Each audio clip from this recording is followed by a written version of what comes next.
আজকে সারাটা দিন ঘুরলাম, তোদের কাছে কেমন লাগলো? হ্যাঁ, অনেক ভালো লাগছে। বন্ধু, ঘোরাঘুরি করতে অনেক ভালো লাগে। হ্যাঁ বন্ধু, আমার কাছেও ভালো লাগে। দেখ এই গ্রামটা দেখতে কত সুন্দর। হ্যাঁ, গ্রামটা কিন্তু অনেক সুন্দর। আর আমার গ্রামের প্রকৃতি দেখতে অনেক ভালো লাগে। আমার কাছেও অনেক ভালো লাগে। তাহলে এক কাজ করি, এই গ্রামে আমরা কিছুদিন কাটাই।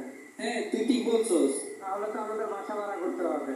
ওই তো দেখ একটা লোক আসতেছে। আচ্ছা, তুই গাড়িটা এক সাইড কর, আমি ডাক দিতেছি। আঙ্কেল, আঙ্কেল, মনে হয় লোকটা দাঁড়াইছে। আচ্ছা, চল চল চল। আঙ্কেল। হ্যাঁ বলো। আঙ্কেল, এদিকে আসেন, একটা কথা বলবো। তোমাদের বাড়ি কোথায়? আমাদের বাসা ওই হাঙ্গার শহরে। তা তোমরা এই গ্রামে কি করতেছো? আমরা তিনজনে এখানে আইছি কিছুদিনের জন্য বেড়ানোর উদ্দেশ্যে। এই গ্রামটায় আমরা তিনজন মিলে ঘুরতে আসছি। ও আচ্ছা। আঙ্কেল, আমাদের থাকার মতো কোনো একটা বাড়ি ম্যানেজ করে আচ্ছা, দেওয়া যাবে? আশেপাশে কি কোনো বাড়ি ভাড়া যাবে? আমার জানার মধ্যে আশেপাশে কোনো বাড়ি নাই ভাড়া দেওয়ার মতো। আর এই গ্রামটা তো ভালো করে চিনিও না আমরা আঙ্কেল। এই রাতের বেলা কই যাবো আমরা বলেন? আচ্ছা, ওরা যদি এত করে বলতেছে তাহলে তো তুই বাড়িতে নিয়ে আসাই। হ্যাঁ, একটা একটা বাড়ি আছে। আচ্ছা, তোমরা আমার সাথে আসো। ধন্যবাদ আঙ্কেল। হ্যাঁ হ্যাঁ, চলেন আঙ্কেল। চলো, এই যে এই বাড়িটা, এই বাড়ির মধ্যে কেউ থাকে না, তোমরা চলে এখানে থাকতে পারো। আরে আল্লাহ, এত বড় বাড়ি! এটা তো পুরো রাজপ্রাসাদের মতো। হ্যাঁ সত্যি তো, এটা তো পুরো রাজপ্রাসাদের মতো লাগতেছে। হ্যাঁ, বাড়িটা কিন্তু অনেক বড়। আচ্ছা ঠিক আছে, চলো উপরে যাই। হ্যাঁ হ্যাঁ, চলো আঙ্কেলের সাথে যাই। অনেক বড় বাড়ি। এই বাড়িটা তোমাদের কাছে কেমন লাগছে? আমাদের কাছে অনেক ভালো লাগছে বাড়িটা। হ্যাঁ অসাধারণ, সত্যি অনেক সুন্দর বাড়িটা। আরে বিছানা তো সেই রে, এই শুয়ে পড় শুয়ে পড়। আরে সেই তো মজা লাগতেছে, বিছানাটা একদম ফোমের বিছানা। দেখছেন আঙ্কেল, দুইটা বন্ধু একদম খুশিতে আত্মহারা হয়ে গেছে বাড়িটা দেখে। এখানে এক বিছানায় তো মাত্র দুইজন শোয়া যাবে। হ্যাঁ, এইখানে দুজন থাকতে পারবা। আচ্ছা ঠিক আছে আঙ্কেল, সমস্যা নাই, তিনজনে অমনি থাকবো। আসো আমার সাথে, এই পাশে একটা রুম আছে।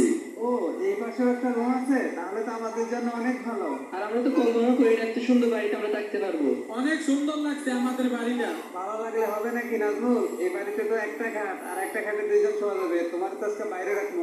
আর একজনই সুপার মতো শুয়ে থাকতে পারবা। হ্যাঁ আঙ্কেল, একদম সোফার মধ্যে শোয়া যাবে। আপনার সাথে মজা করলাম আর কি। আচ্ছা, তোমরা এখানে কতদিন থাকবা? বেশি দিন না আঙ্কেল, মাত্র 3 দিন থাকবো। ও, 3 দিন? হ্যাঁ আঙ্কেল, 3 দিন। তাহলে আপনাকে এখন কত টাকা দেওয়া লাগবে? ওকে, তাহলে তোমরা 3,000 টাকা দাও। আচ্ছা, এই না আঙ্কেল, 3,000 টাকা। আঙ্কেল, আমাদের তো আবার কোনো সমস্যা হবে না? আরে কোনো সমস্যা নাই। আচ্ছা আঙ্কেল, যদি কোনো সমস্যা হয় আপনাকে কোথায় পাওয়া যাবে? তোমাদের সাথে আমার যেখানে দেখা হলো এর থেকে একটু সামনেই আমার বাসা। ওইখানে গিয়ে বললেই রাফির বাসা কোনটা, তাইলে মানুষ তোমাদের চিনাই দিব। ওকে ঠিক আছে, তাইলে তোমরা এখন থাকো, আমি এখন চলে যাই। আচ্ছা ঠিক আছে আঙ্কেল। আচ্ছা আঙ্কেল তো চলে গেছে, এখন এক কাজ কর, রাত অনেক হয়ে গেছে, ঘুমায় পর যা। আর তোরা এখানে ঘুমা, হ্যাঁ? আমি তাহলে এই পাশের রুমে সুপার মধ্যে ঘুমাই। আচ্ছা ঠিক আছে, যা। আচ্ছা তাহলে তোরা দুজন এখানে ঘুমা, আমি গেলাম ওই পাশে। যদি কোনো সমস্যা হয় আমরা ডাক দিস। বেশি রাত জায়গাটা ঠিক হবে না, ঘুমাই পড়ি। আবার সকালবেলা উঠে পুরো গ্রামটা ঘুরে দেখবো। হঠাৎ করে এরকম ভয়ানক আওয়াজ কোথা থেকে আসতেছে? মনে হইতেছে আশেপাশে কোনো একটা বড় ঘড়ির কাঁটার আওয়াজের শব্দ। এইভাবে শুয়ে থাকা যাবে না। এই নাজমুল, আকিব, নাজমুল, আরে তোরা দুজন এদিকে আয় তো। তারপরে এই গভীর রাতে এত ভয়ঙ্কর আওয়াজ কোথা থেকে আসতেছে?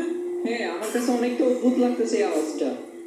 এই আওয়াজটা ঘরের আশেপাশ থেকে আসতেছে। তাহলে এখন কি করবো? আর রাত তো অনেক হয়ে গেছে। হ্যাঁ রাত তো অনেক হয়ে গেছে, এখন কই যাবো? আচ্ছা তাহলে চল, ভয় পাইলে চলবে না, নিচে গিয়ে তিনজনে দেখি যে আওয়াজটা আসতেছে কোথা থেকে। হ্যাঁ বন্ধু, চল নিচে গিয়ে দেখি। আচ্ছা নাজমুল, আকিব, তারা তিনজনে মিলে একাত্র বাড়ির বাইরে যাই। এই আওয়াজটা বাইরে থেকে আসতেছে। আচ্ছা ঠিক আছে, বাইরে চল। আরে বন্ধু, আশেপাশে তো কিছুই নাই। ঘড়ির কাঁটার আওয়াজের শব্দ আসতেছে, তোরা কি শুনতে পাইতেছিস? আশেপাশে তো কোনো ঘড়িও নাই। তাহলে এই আওয়াজটা আসতেছে কোথা থেকে? মনে হয় টাওয়ার থেকে।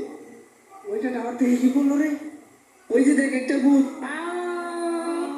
আমি আমি বাড়ির মালিককে চাই।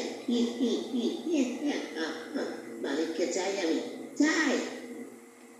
কি ব্যাপার, আমরা তিনজনে এইভাবে এখানে পড়ে রয়েছি কেন? তাহলে কালকে রাত্রে যে ঘটনাটা ঘটছে এটা স্বপ্ন ছিল না? এই নাজমুল, নাজমুল উঠতো।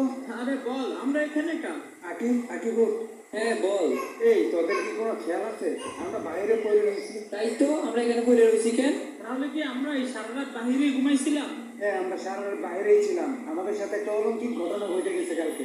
আমি তো মনে করছি ওইটা স্বপ্ন ছিল। হ্যাঁ সেটা তো আমিও ভাবছিলাম। আমি শুধু দেখলাম কেউ একজন এই টাওয়ারটা থেকে নামলো আর সাথে সাথে তোরা দুইজন চিৎকার দিয়ে অজ্ঞান হয়ে গেলি। ওদের সাথে সাথে আমিও শুরু করি আর মনে হলো আত্মাটা কিছু একটা বলতেছিল। আমি ঠিক স্পষ্টভাবে কথাগুলো আমি বুঝতে পারি নাই, কিন্তু আমার কাছে মনে হলো ওই বাড়ির মালিককে চায় না কি যেন বলতেছিল বারবার। তারপরে আর কিছু মনে নেই আমার। আমাদের আর এই বাড়িতে এক মুহূর্ত থাকা ঠিক হবে না, চল এখান থেকে চলে যাই। হ্যাঁ তুই ঠিক বলছো, এখান থেকে যাওয়াটাই ভালো। ওই তো দেখ একজন গাড়ি চালিয়ে যাইতেছে, ওনারা ডাক দে। এই মাইকওয়ালা ভাই দাঁড়ান দাঁড়ান। ও মাইকওয়ালা ভাই, শোনেন শোনেন।